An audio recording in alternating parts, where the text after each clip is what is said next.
Welcome, race fans, to Pump the Brakes, the one, the only, the Cadillac of Formula One podcast. I am your host, the Pitlane Patriot.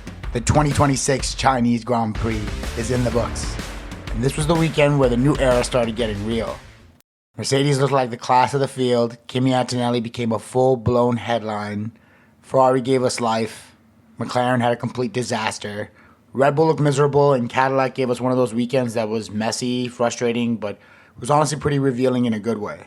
So today we're going to break down the full China weekend. First the Grand Prix, then our team, and then we'll look ahead to what comes next. So Shanghai was the weekend where the 2026 season stopped feeling theoretical and started feeling real. Australia told us that Mercedes might be the class of the field, but China told us that they really are. More specifically, China was the weekend where Kimi Antonelli basically came out as a star. He stopped being the kid and became a legitimate front-page Formula One story. Mercedes owned the sprint, they locked out the front row for the Grand Prix, and then Antonelli turned his first career pole into his first career win. So if Australia was the first warning shot, China felt like confirmation. This is basically the weekend where the paddock started realizing Mercedes might actually have the first real weapon of a new era. Even the one and only practice session mattered in China, because it set the tone fast. George Russell topped FP1, Kimi made it a Mercedes 1-2, and then the McLarens were next best. But the session itself was kind of messy. Hamilton had a spin and made contact with Norris, Colapinto spun, Arvid Lindblad stopped on track, and traffic was already becoming a huge talking point. So from the first proper hour of running, the vibe was pretty clear. Mercedes looked planted, McLaren looked okay, and Ferrari had speed without control, as has been seen in the past. It is a sprint weekend, so there's only one practice session, so that's all we had for practice. And then we had the sprint qualifying. The sprint qualifying gave us the first, oh damn moment. Russell didn't just take sprint pole, he topped every segment, let another Mercedes front row lock out ahead of Antonelli. Norris was third, Hamilton was fourth, Piastri fifth, Leclerc sixth, and Pierre Gasly stuck in the Alpine into seventh, while Verstappen could only manage eighth. Verstappen's still having a lot of trouble with this car. The Red Bull powertrain in its first year already looks a bit shaky. Now the sprint itself, this is the shortened version of the race. You have the sprint qualifying and the sprint race, or just both shortened versions of a real race. The sprint itself was one of the most entertaining sessions, actually. Russell started from the pole, but Hamilton came charging from fourth and snatched the lead early. Hamilton has been able to make these kinds of jumps before, and it's great to see him do it again. He actually won the sprint race last year, so it's great to see him have that kind of heat in a repeat of his last race. But one of the most important stories inside of the sprint was Antonelli. He had a poor start, he made contact with Hajar, got hit with a 10-second penalty, which he deserved, and still fought back to finish fifth.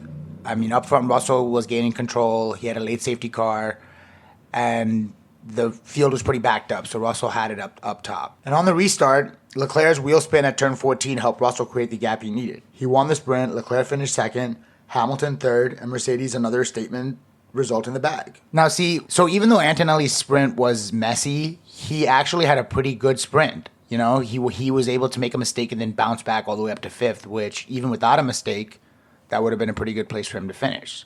So you could already see by the sprint race that Antonelli had a lot going for him. He had a lot of grit on the track. You could see by the sprint race that he had a lot of grit on the track and was able to move and navigate his way through the field. That is insane for a 19-year-old. By the end of the sprint, the weekend's major themes were already forming. Mercedes looked like a legitimate benchmark.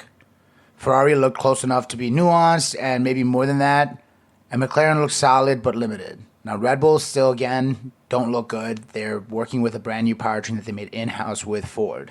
It's tough. So Verstappen called the sprint race a disaster, and that word, it fit. Then qualifying for the Grand Prix gave us the headline of the moment of the entire weekend. Kimi Antonelli became the youngest Grand Prix pole sitter in Formula One history. In the qualifying for the Grand Prix, Kimi was number one, fastest lap. He put in a 1:32.064 to beat Russell and gave Mercedes yet another front row lockout. What makes it even better is that Russell had problems of his own. The car briefly stopped on track, and he had to limp it back into the pits stuck in first gear. So even he described second as damage limitation. Behind them, Ferrari were pretty locked out, with the second row of Hamilton and Leclerc pretty far behind Russell and Antonelli. Again, McLaren looked stable, but they could only manage 5th and 6th, and even they admitted that that's pretty much where they were performing. Gasly backed up his earlier pace in 7th, ahead of both Red Bulls. Now, Gasly's using the same engine as Mercedes, but he's not using the same chassis. It's Alpine. It's still the sucky. He's still using an Alpine chassis, so he's not using a Mercedes car, but he is using a Mercedes engine. He's making the most of it. And then Sunday morning gave us one of the cruelest twists of the season so far, because before the race even begun, McLaren imploded. Norris's car developed an electronics problem before heading out. Piastri's car got wheeled back into the garage with a separate electronic issue, and neither McLaren made the start. Piastri has yet to start his Grand Prix season. Piastri was in the formation lap when he crashed in Australia, his home Grand Prix, and didn't race then either. Albon starting from the pit lane and then failing to get going, plus Bortoleto not starting either, and then suddenly the race grid was already full of holes. For McLaren, this was an absolute nightmare. For everybody else, especially Ferrari and Mercedes, it changed the strategic shape of the race instantly. So for Ferrari and Mercedes, they're really only worried about each other at this point. They have stability that isn't seen at the later half of the grid, so they can definitely hold on to those first 4 spots. As far as Red Bull, again, Red Bull's struggling with all 4 of those cars, although both the V-car drivers are pretty happy with the performance on their cars. Again, lower expectations because it's the sister team. When the race did start, Hamilton lit it up immediately. From 3rd on the grid, he surged into the lead on the opening lap. And he reminded everybody that Ferrari starts were still a weapon. He's been doing these great starts. He did a great start in the sprint race. Charles did a great start in Australia. These are great starts from these Ferrari drivers. That performance out of that car looks great. But Antonelli did not blink. By lap 2, he was back in front. And from there, he drove like someone who had fully arrived. This was not a lucky win. This was not weather chaos. This was not some weird strategy fluke. He absorbed the early punch, retook the lead, managed the pressure, survived a late lockup, and won by more than 5 seconds from Russell. At 19 years old, Kimi Antonelli became the 2nd youngest Grand Prix winner in Formula One history, and the first Italian winner, in general, since 2006. So, 2006, Kimi was born, Italian driver wins, next Italian driver to win, Kimi at the age of 19, almost 20 years later. Pretty crazy. Behind the Mercedes pair, Ferrari gave us one hell of an entertaining storyline of the race. Hamilton finished 3rd for his first Ferrari Grand Prix podium, and boy, was that great. Hamilton looked ecstatic. He's had so much trouble with this car up until this point. Lewis Hamilton has been so mad at this car. He has just hated every aspect of it. And now it's great to see him finally sort of become one with the car. And he keeps saying it, that he loves the way it performs because he got to be part of the building. Last year he was miserable because he had nothing. He adopted that car basically. Like he was in it for this car, and you can see it's great to see him doing a great job with that car. Charles was also great in the race. He kept up right with Lewis. I think if the race was a little longer, Charles might have actually won the race, but Lewis did his thing and he got on the podium, and that's fantastic. The pace looked more real, the aggression was there, and Hamilton, again, looked especially comfortable. Outside of the podium fight, Shanghai was rough for Red Bull, and it was pretty fun for the midfield. Verstappen had already called the car completely undrivable after qualifying. He had already pointed out multiple issues. Verstappen has not felt comfortable in this car whatsoever. Hajar seems to be having a little bit better of a time with that car. He actually placed fairly well in the race, and being able to be the only point scorer on that team with, having a team with Max is something to be said. But they have things to work on. They have to work on that chassis. They have to work on that engine especially. Meanwhile, the midfield gave us actual performances we're talking about. Ollie Behrman, who I have loved on Haas since I started watching the sport last year. I started watching Haas. They were an American team that was on the grid, and Ollie was a rookie, so I was like, all right, let's do this. And let me start watching Ollie, and I've watched this kid grow, and he is a fantastic driver. Unfortunately for Haas, they know that the better he gets, the closer he's going to get to being where he should be, which is Ferrari. He is a Ferrari driver. He's in their academy. He's on loan to Haas. Pierre Gasly, who I think is the most underrated driver on the grid, took 6th for Alpine after qualifying brilliantly. Liam Lawson scored for the Racing Bulls. Hajar, again, like I said, he was 8th. Sainz 9th. Colapinto grabbed his first point ever in 10th. So things are starting to shape up here in the field. You can see Pierre Gasly making the most out of a decent Alpine car, but Colapinto also grabbed 10th, so that shows performance in that Alpine car. Liam Lawson and Hadjar both scored, so that Red Bull car can't be that terrible. So we're starting to see things sort of shape up here after this kind of race. And while China may not be the most exciting race on the calendar, it was pretty great. And we're going to start to see things form as we continue. But first, let's answer the question that we all have on our mind. How did our team Cadillac perform? The 2026 Chinese Grand Prix was one of those weekends where Cadillac somehow managed to be frustrating, revealing, messy, and encouraging all at the same time. If Australia was like our coming out party, China was the first real stress test. It was a sprint weekend, which means one practice session, one sprint quali, the sprint race, regular quali, and regular race, which means lots of good data to be obtained. So yeah, sprint weekend, one practice session, upgrades are already arriving, recurring reliability issues are still hanging around, and a chance to find out whether Melbourne was just a debut survival mode or if it was really the beginning of an actual Formula One build. And by the end of Shanghai, I think the honest read is this. Cadillac still has real problems. We knew that. We knew it coming in. But China gave us actual substance to work with. The first thing that matters is what Cadillac brought with them into the weekend. This was not a team rolling into round two with crossed fingers and vibes, hoping what happened last week won't happen again and we'll just keep rolling with it. No, Cadillac brought an upgraded diffuser aimed at improving local aerodynamic load at the rear end of the car. Basically what that means is Cadillac brought an upgrade. Cadillac plans to bring in a lot of upgrades. So we can expect performance increase week over week. That matters because it tells you that the team already knows this launch spec car is not good enough and they're not wasting time pretending otherwise. On top of that, Bottas said that the plan was to bring something aero-related to the track in each of the 4 or 5 races.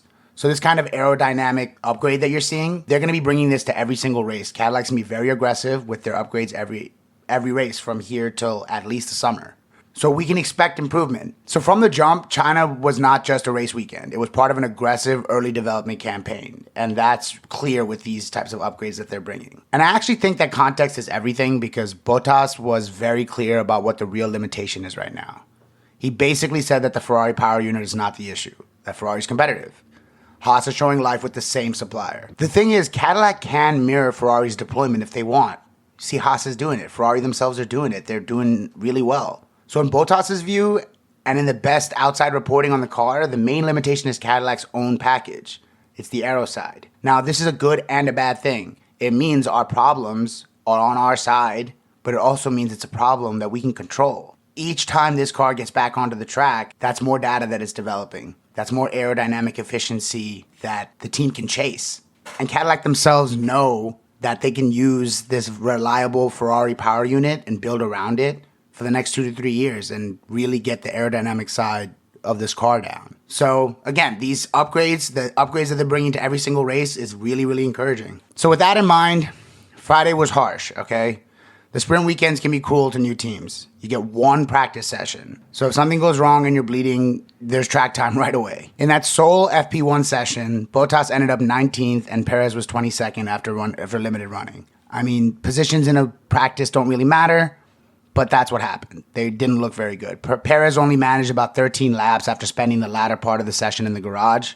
And the problem turned out to be the same fuel system and fuel pump issue that had been bothering them since Bahrain. Perez went on to say that they had been struggling in that area for far too long and that it had happened far too many times already and that they'd been dealing with this type of issue since testing started. So here's something key. Perez is starting to get a little frustrated, which is good. It's a good thing to see the drivers frustrated because we need to start upgrading this car right away. Perez is of the opinion that we should be in the points at some point during this season. So he's getting aggressive. He's still calm, but our lead driver is definitely saying that we've got some work to do. So this is brutal for a brand new team because when you're still trying to understand the car, the one thing you absolutely cannot afford to do is to lose laps on things that have been bothering you for a while. You got to be able to adapt. You got to be able to move forward quickly, and that's part of this whole upgrade situation. You've got to be able to say, okay, there's a massive issue that's making us lose tenths of a second every lap, and it's on our side. It's not a Ferrari power unit's issue. The Ferrari power unit is pushing it. It's getting on pole. So there's work to do. So yeah, FP1 was rough, and then we rolled straight into the sprint qualifying. So Perez couldn't participate at all because Cadillac couldn't fix that fuel system issue, the one that we've been dealing with since testing. The Cadillac still hasn't been able to fix it, so we couldn't participate in sprint qualifying, so he was stuck at 22nd. Bottas did go out, but he had what both he and the team would describe as a significant deployment issue, which meant his laps were not representative either, leaving him at 21. Bad day for Cadillac. It happens. We're a new team. Nick Chester said that it's still an early stage where a team can find issues and fix them in real time, so we shouldn't hit the panic button just yet. Being that sprint quali was just the beginning of the weekend, we had a lot of time to bounce back. So Saturday morning was the sprint. Sprint was a classic early Cadillac. It was a little progress, a little chaos, a little heartbreak. Perez brought the car home for the second time, so now Perez has finished this car twice. Congrats to Perez.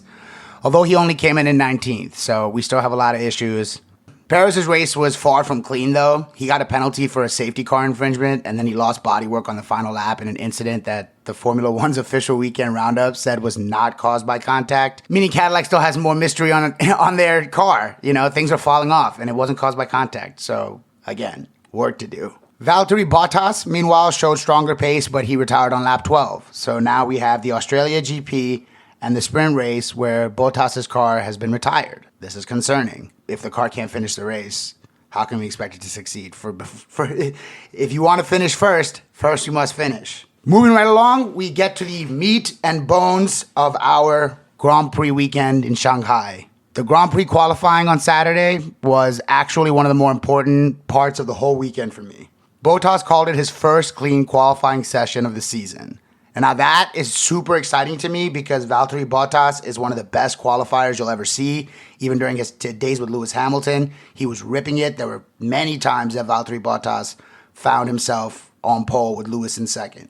Valtteri Bottas is a qualifying master, so if he said that he felt good qualifying in his Cadillac car, that means good things to come. He said that the last two laps were very clean and then he got the most out of the package, that Cadillac outqualified one of the Aston Martins, and that Fernando Alonso was about 2/10 ahead. Now, let's be adults here. We're not throwing a parade for a P20. But for a new team, what matters is evidence. Because the thing is that evidence that the car is at least beginning to move toward the group in front instead of living on its own lonely island right at the back is super promising. Perez's qualifying was compromised again, unfortunately. He said that they were late, lost a run, and had another deployment issue that cost time. See, now these deployment issues, getting the car out onto the track, these are things that we expect to be fixed fairly soon. This just tells me that there's issues with the team's communication and the way they're gelling. Chemistry is built over time. They're doing their best, but we need them to start gelling more. So yeah, this deployment issue and whatever the hell else kind of screwed over Perez, leaving him at 22nd to start the race. So at race start, we've got P20 and P22. Not the best, but we did outqualify one car. So that's something to be proud of, even though it was a shit Aston Martin car. And then we get to Sunday, which might have been the most Cadillac part of the whole week. This is really happening! Ladies and gentlemen, we have achieved the first goal we set out on this podcast. Both cars finished the race. Bottas finished 13th. Perez finished 15th. But of course, it could not have happened without some Cadillac drama first, because the two cars did hit each other on the opening lap. One of the biggest sins that an F1 team could ever commit was finally committed by a Cadillac pretty early in its career. Both cars hit each other. It wasn't a big deal, didn't cause either car to DNF, but big no-no. Perez went for a gap on Bottas going into turn 3 on lap 1 while Alonso was on the outside. Got forced into the curb and then clipped Bottas' side pod with his front right, and he spun. To Checo's credit, he owned it immediately. He called it all on him, said he was too optimistic, and admitted Bottas had nowhere to go, which matters. It doesn't make the contact good, though, but it does matter that he took responsibility because instead of giving up some nonsense, he just straight up put his hand up and was like, all right, yeah, that was my bad. I saw a gap. I'm a racer, but yeah, we shouldn't be hitting each other. What I also find interesting is that even after that contact, the race still gave us some real encouragement because Bottas described his Sunday as a relatively trouble-free. And that's huge because Bottas has had everything but trouble-free since he started. This is his first time even seeing the checkered flag, and he had to retire his car both in the sprint race. He had to retire his car in qualifying, not this qualifying, but a previous qualifying. He had to retire his car in Australia. So Bottas saying that he was problem-free, huge step forward. Let's go, boys. And that is a wrap, ladies and gentlemen. The Chinese Grand Prix is in the books. Both Cadillacs finished. We've got upgrades coming. We've got upgrades already on the car. And we've got a week break. So join us next week where we will preview the Suzuka Japanese Grand Prix. We'll talk about all things Cadillac. And we'll even check in on our boy, Colton Herta. See you then.